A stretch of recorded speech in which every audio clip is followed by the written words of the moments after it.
Hello, I'm benAmerica, and this is the People's White House. And we are doing a broadcast from here today to kind of tell you what's been going on, what we're going to be working on, and also to kind of keep you up on uh, things that are happening around the state. So we've got some good stuff for you ahead. Hang out with us, and if there's anything that you want to reach out and let me know, you can find me on Twitter at Ben__America, and you can find me on Facebook as benAmerica. So, what we are doing here in Daytona Beach, Florida, and what we've been working on for some time is utilizing the space that we have been donated to us. It's a 16,000 square foot facility, and as you can see behind us, it's a very large facility with a lot of resources in terms of space for organizations and for groups to be able to come in, hold meetings, and to be able to begin to work on developing a strategy or even to gather to go out and execute a strategy. These are the resources that so often we don't always have access to. So I've actually got a caller coming in. Hold on one second. Hey, Chris. Hey, what are you up to? I'm actually broadcasting on YouTube right now. How are you doing? Okay, doing well. Chris is a friend from here in Daytona, and he is working with the Volusia Young Democrats, and has a fantastic design firm and development firm for all of your web needs, including your websites and e-commerce. And so you should check Chris out. It's Chris Neats. Chris, tell me how your day's going. Doing well, actually. So am I live right now? Yeah, you're live right now. I don't know if they can hear you, but I've only got one viewer, so there you go. Okay, yeah, that works. Yeah, doing well, man. Just got them talking to Joel and getting the Volusia County website going. Oh, great. Yeah, that's a big thing that local parties seem to not really have a handle on, is how to get their local website to actually help out in their organizing and the work that they're doing.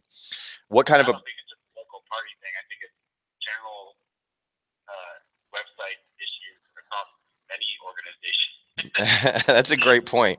So pretty much everybody. I do websites for individuals, organizations, and everyone, and they all have problems trying to figure out how to handle it. And that's why, at the end of the day, they hire professionals to deal with it instead of trying to have their cousins and friends and everybody else to try to do it on the cheap. Yeah, we've all been there. I'm calling my cousins and friends and to do it on the cheap is what I mean. And that's why you need a professional website designer. You need someone who knows what they're doing, someone who can make sure that you're not going to deal with problems the minute that you go live. You're always going to have some bugs to work out, I'm sure, unless you're just one of those rare individuals, Chris, that doesn't code bugs into your work. So. Yeah. Well, it's an evolving thing, right? Like things are always updating, things are always connecting to more and more stuff. I mean, even it's not just web design anymore. It's like web design and social media and marketing and all of these other business touch points that are intertwined with web design. That you kind of have to be an expert in a lot of things to do it right. Indeed. And let me ask you this, Chris. When you deal with your professional clients, people who are in the business of making money, what do you see more often than not that is sort of a flaw in what they're doing? Um, well, there's usually three scenarios, right? Like there's somebody on the way up, on the way down, or been kind of stale for a while. And so, most of my clients come to be pretty that they're an extortion kind of situation where the previous developers holding it over them, or they got in over their head. They started out as something simple and then just grew into something that was just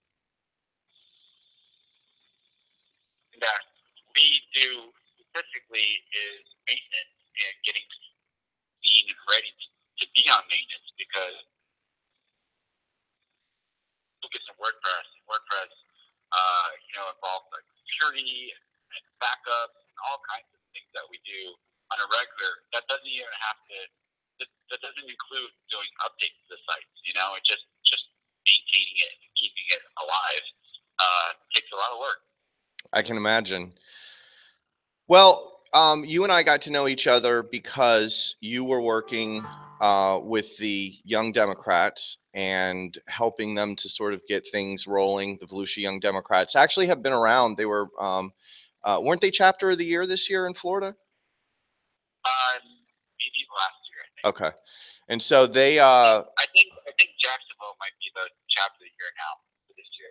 Yeah, of course. They're always killing it up there in Jacksonville. Chris and Haley and Joe Johnson and all those folks. But your work with the local Volusia Young Democrats, you've actually sort of looked into ways that you can use resources that we get because of the fact that we're a Democratic Party club.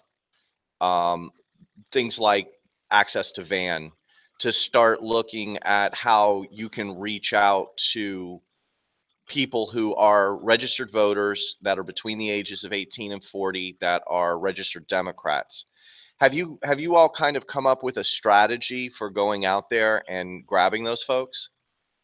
Oh, absolutely. And so basically right now we just, yesterday was our special election, which I was just assigned to secretary of the Volusia Young Democrats, and we just have basically, clean house. We have practically all new officers. So we kind of put everything on hold, and we're having an officer meeting soon. So that kind of, it's a renewal of the club, basically. Right. And so a strategy for my mindset, because I'm kind of basically guiding this, is taking my marketing background and instead of just doing a campaign right off the gate, we're trying to just basically have a clean list to work from. And so we're reaching out and doing a campaign on just communication and trying to survey everybody to see how they want to be communicated to. So 2017, everybody wants a little everything, and every different communication channel has different rules and regulations. Like, for example, emails. You can't just mass email people. You have to do it in a certain way. And same thing with phone calls. You can't send a text campaign out without knowing if those phone numbers are text campaign receivable. So we're basically going to do a preliminary campaign to just reach out to people for the first time again, and say, okay, well, let's start with clean data and try to reach out to people the most polite way possible. Then, get involved and ask them to do stuff and come out and get involved. But there's some practical marketing things that have to happen first. Right. So we don't burn up. We don't burn people up and piss them off, basically. Right. Yeah, because that happens really quick. Oh, yeah. Across the board, in all political organizations, Republican, Democrat, whatever, everybody has great intentions, but, if you don't have the experience of knowing these things, you burn lists, you'll piss people off, Yep, absolutely.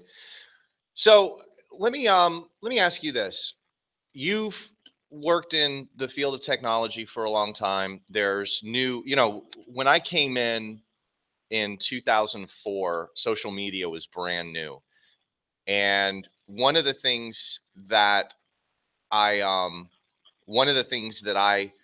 kind of experienced early on was trying to explain to people, okay, this social media thing, it's not going away. This is a real thing. And because there were a lot of people that just didn't, they just didn't get it. They didn't understand the relevance to it. And obviously we saw in 2006 and 2008, probably out of all of the elections, even since then, the biggest impact of social media and the ability to communicate a message. So that was 10 years ago. Where we are now, what are you seeing out there that political parties and candidates are missing in terms of utilizing the tools of the web, utilizing the tools of mass communication? What do you see them missing?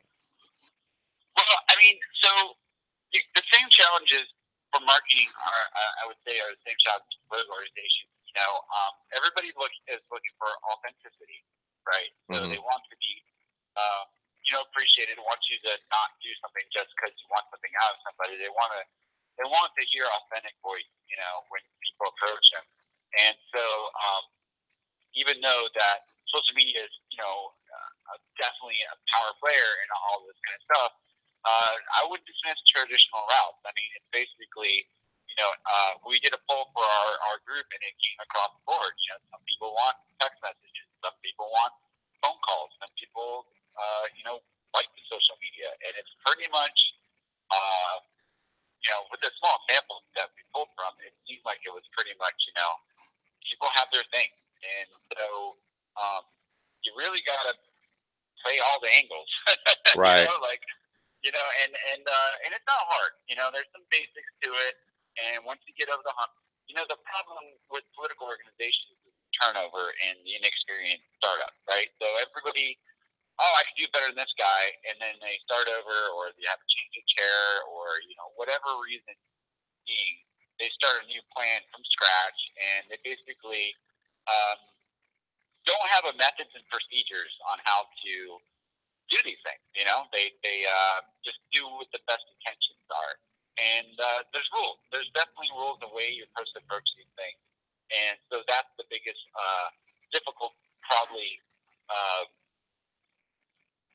to get consistency across the board on how to handle this stuff. Because it's not like you just because Vans, the way it's set up is just basically like, oh, I'm going to take these phone numbers, I'm going to just give sheets to people, and they're going to run out and do things. And, Right. I mean, that's, if anything, with marketing, that's just like throwing money at the wall. You don't know Right. their home, what the best time of day is, time of year, all those kind of factors can make a difference between what you're really trying to get for conversions, right? You're trying to get somebody to actually sign a petition or, do whatever that you're doing. And so without that kind of realistic data, or, you're just taking a shot in the dark every time that you do this stuff. So it's a base to start from, but you got to have some kind of strategy to go with it. Otherwise, like it can be a lot of misses for just a very few wins, And that's, I think ultimately that's sort of the problem. Like for especially when you're working on a campaign and you're doing this work. I mean, look, there are people that absolutely love Van, and there are people that think Van is the beginning and end of voter file databases. And of course, if you've worked with the data and you've brought in additional data, you know that Van is very limited in how it displays that data, or even lets you manipulate the lists that you're going to make out of that data. And so it's not really, and of course, I'm sure somebody would get on here and say, hey, look, there's ways that you can do that stuff. You just sort of have to know these advanced tricks. And that's fine. But ultimately, the problem with that becomes now you've got to be a super user, to be able to do this. And if those resources aren't there to teach you how to do that, then you've got basically handicapped people trying to run campaigns that just don't have access to those resources. And obviously what we need something that is a viable alternative to Van, because as we know, Van's controlled by the party, and being able to get access to that is controlled by the party. And what we're talking about here is not, it's not like Van, when you get a Van account, you get all of the notes that have been made on that voter. It's not like you get that data. So you're already paying for a service where you're not getting any additional data. The only thing you're really paying for is a database platform and access to that. Uh-huh. And so we're talking about public information. This information is all public. This is not, privately held information that we're sharing with people. This is public information. Everyone should have a right to it and access to it. And so that changes things for candidates who want to run for office that may not be able to put together the resources to be able to pay for access to something like that. So for a long time in sort of I guess you could call it the progressive open source community, the people who understand sort of the idea of open source and understand the needs of progressive candidates out there to be able to run campaigns with less money, they've seen this as sort of a problem. So I know going forward, that's something, you and I have talked a little bit about that. I talked to my friend Ed Burns, who was up here yesterday. And, we discussed it because Ed actually built out that platform years ago. DemsLink, he and his wife, Carol, built out that platform years ago. And that was what local Democratic executive committees used. So anyway, just kind of wanted to run through that. Have you seen any of the Christopher Wray interviewing that's going on at the Senate yet today? No, I haven't. It's funny. I was watching it earlier and I was thinking, wow, this guy seems like he's really got it together. Let's go ahead and put him into a position of power so we can quickly all find out what a real shitbag he is. It's like because that's like ultimately what happens, right? You see these people that are sort of advanced and then all of a sudden they get in there and you're like, okay, well, they don't seem too bad in their interview, and they get in there and you're like, so yeah, so some of that's well, and I think this is like where I go back to my club and stuff like that. Like, I'm it's a different game for getting candidates are good, right? Like that's a whole like realm of responsibility for political organizations. But then there's the other side where it's like, well, what is your talent pool? I mean, what are you pulling from? And that's the part where I'm really trying to focus with our Young Dems Club, which is like, if you had a bunch of bright minds to choose from, that stuff becomes more and more obvious, right? Right. But when you're trying to bank on this one person who basically is out of a handful of people to choose from, well, that's your problem, And so you're doing the best that you got, and that's the unfortunate part about that kind of stuff. You don't know until they're down the road and they're already there, because when are you trying to get a candidate like the last minute, right before they have to run? Right. Whereas if you build up groups authentically and organically, and you've got all these talented people to pull from, they challenge themselves. They basically weed themselves out of this kind of situation. But when you got a dozen people representing 50, 100,000 people, right. What do you expect? I mean, how can you even say you speak to your constituents when you don't even know them? And right. You don't do studies. You don't knock door to door. You're just doing the things best on your best intentions of what you think you should be doing. But that's the thing. Like I said, if you really have bigger clubs and you have you have less voter apathy, then you would have better talent to do this stuff, and it would be basically self-regulating. You get less of these goonballs who get put into a last-minute position to run for something, and then you go, oh well, you didn't know anything. Right. It's kind of obvious now because no one ever challenged him. No one, he never had to speak for himself. So right. I think a lot of that stuff, like I said, it always comes back to, bottom up. Absolutely. All right. Well, before I let you go, so the 90s were the best because is trending on Twitter today. Ask you, just because we're going to remain relevant with what's going on with the rest of the world. Tell me why the 90s were the best. That's rich. on whose account? Well, it's trending. Okay. In mine, it's trending. So I don't know if that's across the board, but right now, that's one of the trends. Are you not a 90s fan? It's hard. I mean, we have less things to, there's a economic surplus. So yeah, all the things, but then we also have boy bands and all those around. I don't know where I don't like, oh man, the night I wish that was back here again. No, totally not. I'm a futurist, man. I love the 2017. That's, it always gets better every year for me because I don't know. I don't pick like the 80s. Oh man, it's not my. That's not how I operate. I guess I don't know. Yeah, well, nostalgia. If anything, I was like the 60s. Well, When people actually were politically engaged in protesting and actually doing things on you know, that would probably be it. You know, because I really do. I wish. Because the one thing I wish more people, because I served in the military and I care for my country. I wish more people did openly speak and were more engaged. You know, so I think the '90s is the complete opposite of that. That's funny. You know? That was the peak of no one gave a shit.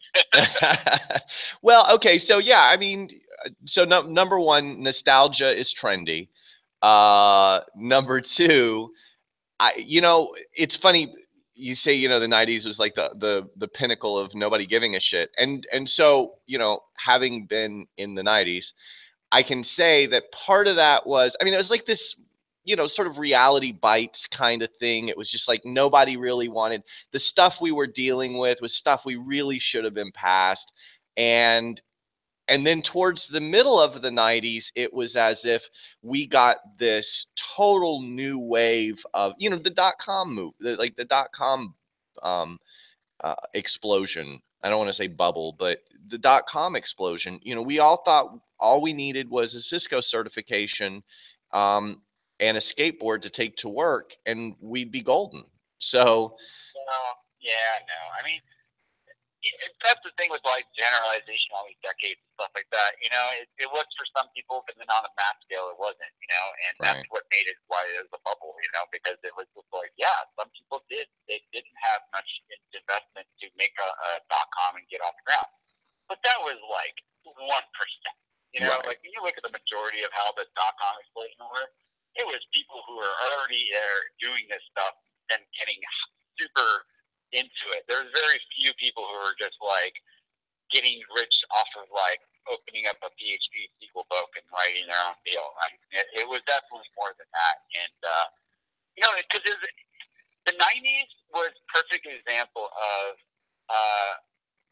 a dream state. Like everything was. It was a peak of the internet because it was new. It was just new stuff. Like it was just a lot of information.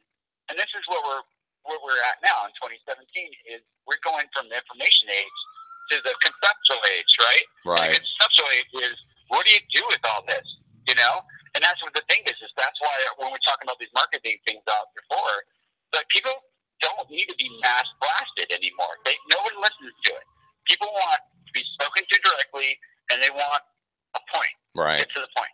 Right. And so that's what the '90s was. '90s was like I'll listen to anything. I'll whatever new. I want the newest new, and it was a lot, and that's why the bubble burst because after everybody got inundated with all this stuff, they're like, oh, I want something that's worth it. Right. Like I want good music. I want good internet. I want good companies. They don't want to be sold on the new shiny thing. So I don't know. That's my take. It's a good take. So the 90s were the best because the 90s weren't the best. Excellent. Well, the 90s are the best for dreaming, I guess. I mean, if you want to be in the dream state, the American dream, I think the American dream popped in 2000, right? Like it obviously was like, whoa, it's more than just wishing for things. No, that's a great way to put it. That's really a great way to put it. Well, let's leave on a high note. Chris, I'm glad that you called. I'll give you a call back after I'm done broadcasting to check on see how you're doing. I appreciate you coming on the show, and hopefully we'll have some more guests like yourself with poignant messages to share with the rest of us. Sounds good. All right, thanks, Chris. I'll talk to you later. Bye. How you doing? Good. How are you? I don't think you're wearing you're not wearing the headphones. Yeah, I've got my headphones on me. Are you not hearing the audio through the headphones, or are you just hearing it through the computer? No, I'm hearing it through the headphones. Okay. Well, how are you, Kevin? Where are you from? I'm from California. Oh, cool. What do you do in California? Nothing. Just join hangouts. Oh, nice, nice. That's got to be a fun thing. What have you found joining Hangouts? That everybody is not ready for reality. Ah, and what do you what is reality in from your perspective? Jesus is going to take over the world. Hmm. Okay, so do you use this as a platform to evangelize? No, no, I'm not a Christian. What's that? I'm not a Christian. Oh, I okay. don't go to church. So you but you believe Jesus is going to take over the world. They ruled it for 1,000 years. Interesting. And then what happens after that? Nothing. His father takes over. Okay. That sounds really similar to what I was raised to believe. I was raised as a Jehovah's Witness, Guess what? and what's I that? was I was a Jehovah's Witness 14 years. Oh, really? That's Yes. wild. That's really wild. So what Did did you you know what? that my own kind has shunned me? The XJW community? Even the XJW community. Yeah, they don't like my beliefs. So the Jehovah's Witnesses. Were you disfellowshipped? Well, I was forced out, so I had to disassociate before they disfellowship me. You disassociated, and then you started working with or started getting to know the XJW crowd, and then and getting to know them, it ended up that you didn't vibe with them either. No, we don't have the same ideals. I see. What would you say the your ideals are? Well, I don't know if you've had any interaction with XJWs. Not a lot. No, I. It's kind of like once I was done, I was done. I didn't want to sit around and continue talking about it. You know what I mean? Yeah, they turn to atheism. Hmm. Yeah, that seems. It's like that seems kind of like counterintuitive, right? Like, did you just forget about God completely, or was it that you know? I feel like if the religion was the thing that was keeping your connection with God, then maybe your connection with God wasn't what you thought it was. You know what I mean? Yeah, yeah, well, there's nowhere else to turn. You either start worshiping Jesus, and some people don't want to. Some people don't believe that Jesus was an actual person. So I've run across that frequently. And then, of course, you get out of the space of was he an actual person, and then was he the son of God? And then, of course, the question then becomes, was he the son of God, or was he God was he God coming to earth? What do you think about that? I agree with that. He was taking he was an example of God walking the earth. Hmm. So, do you believe that Jesus and God are the same person, or that they're part of a trinity? No, no, I'm not a Trinitarian. I believe that Jesus is the clone of Jehovah. Oh, interesting. Well, and that makes sense because he's considered the only begotten Son, which means that literally Jehovah would have had to have taken from himself to create Jesus. So the idea of a clone, that makes perfect sense. That's interesting. I've never heard anybody say that before. That's a really interesting take on that. Well, I don't Um, believe the Holy Spirit is a person. that's also another important take. Kevin, I have to step off for a second. I got somebody at the door. No It was worries. great. It was great talking to you. You take care. Bye. And we'll be back after these messages.